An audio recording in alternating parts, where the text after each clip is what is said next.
உங்கள் favourite TV ஷோக்களை இனி miss பண்ண தேவையில்லை. ZEE5 இல் முற்றிலும் இலவசமாக காணுங்கள், இங்கேயும் எப்பொழுதும். அப்ப காணாம போன உங்க சம்சாரத்தை தானே தேடி வந்திருக்கீங்க?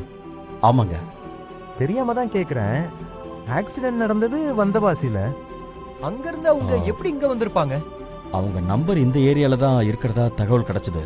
அந்த நம்பிக்கையில தான் இங்க தேடி வந்திருக்கேன். போனை வேற யாராவது எடுத்திருக்கலாம்ல? நம்ம அதுக்குன்னு அப்படியெல்லாம் விட்டுற முடியாதுல்லங்க.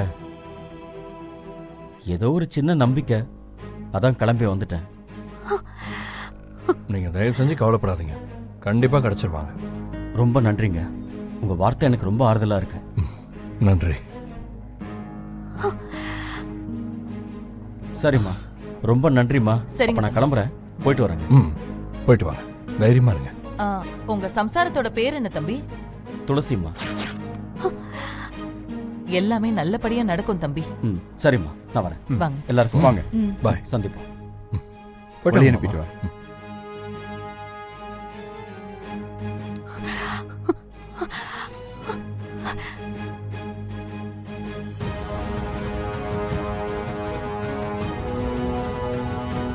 அப்ப நான் புறப்படுறேங்க. வாங்க. நீங்க நினைக்கிற மாதிரி கண்டிப்பா உங்க மனைவி எங்கேயாவது இருப்பாங்க. நானும் அந்த நம்பிக்கையில தான் அவங்கள தேடிட்டு இருக்கேன். ஏங்க, நீங்க உங்க ஊர் பக்கம் எல்லா இடத்துலயும் தேடிட்டீங்களா? தேடியாச்சுங்க, எங்கேயுமே கிடைக்கல. நீங்க யோசிச்ச மாதிரி நானும் யோசிச்சேங்க. ஆனா ஏதோ ஒரு சூழ்நிலையில காணாம போன என் மனைவி இங்க எங்கேயாவது கிடைச்சிட மாட்டாங்களாங்கிற நம்பிக்கையில தான் நான் என் துளசியை தேடி இங்க வந்தேன். என்னடா அப்படி சொல்றேன்னு தப்பா நினைச்சுக்காதீங்க. உங்க மனைவி மேல நீங்க வச்சிருக்க பாசம் எனக்கு புரியுது. அவங்க உயிரோட இருந்திருந்தா கண்டுபிடிச்சிட மாட்டோமாங்கிற ஒரு நம்பிக்கையில தான் நீங்க தேடுறீங்க. நல்ல விஷயம்தான். ஆனா காணாம போனவங்க எங்க இருந்தாலும் முதல்ல உங்களுக்கு தானே போன் பண்ணிருக்கணும். அதனால தாங்க அப்படி கேட்டேன். நீங்க எதுவும் தப்பா நினைச்சுக்காதீங்க. சேச்சா, இதுல தப்பா நினைக்கிறதுக்கு என்னங்க இருக்கு? எல்லாருமே இதே தான் சொல்றாங்க. மத்தவங்க மாதிரி என்னால இந்த விஷயத்தை விட முடியலங்க. என் பொண்டாட்டி தான் எனக்கு உசுரு. கவலைப்படாதீங்க, உங்க நல்ல மனசுக்கு அவங்க சீக்கிரமா கிடைச்சிருவாங்க. ரொம்ப நன்றிங்க. ஏங்க, எந்த உதவி தேவைப்பட்டாலும் என்கிட்ட சொல்லுங்க. கண்டிப்பா சொல்றேங்க. அப்ப நாங்க கிளம்புறோம். சரிங்க, போயிட்டு வாங்க. சரிங்க.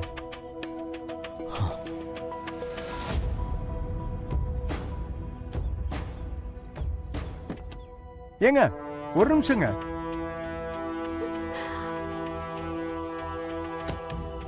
உங்க மனைவியோட போட்டோ இருந்தா எனக்கு அனுப்பி வைங்களேன்.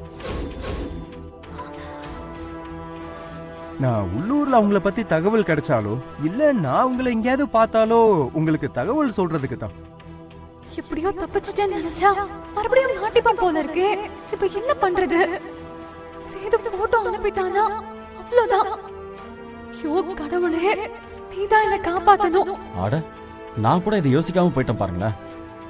உங்க போன் நம்பர் சொல்லுங்க, நான் உங்களுக்கு போட்டோ அனுப்புறேன். நோட் பண்ணிக்கோங்க.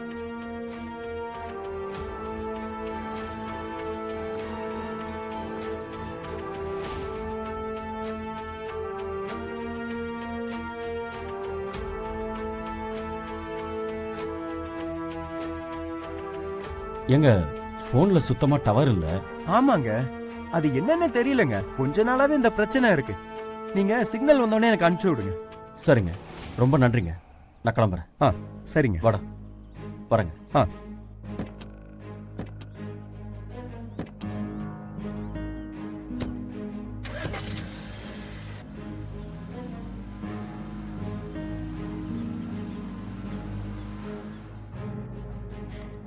சேது போட்டோ அனுப்பிடக்கூடாது. சேது போட்டோ அனுப்பிடவே கூடாது. கடவுளே என்னை காப்பாத்து. ப்ளீஸ் என்னை காப்பாத்து. என்னை காப்பாத்து. ZEE5 ஆப்பை டவுன்லோட் செய்து அனைத்து எபிசோடுகளையும் இலவசமாக பாருங்க.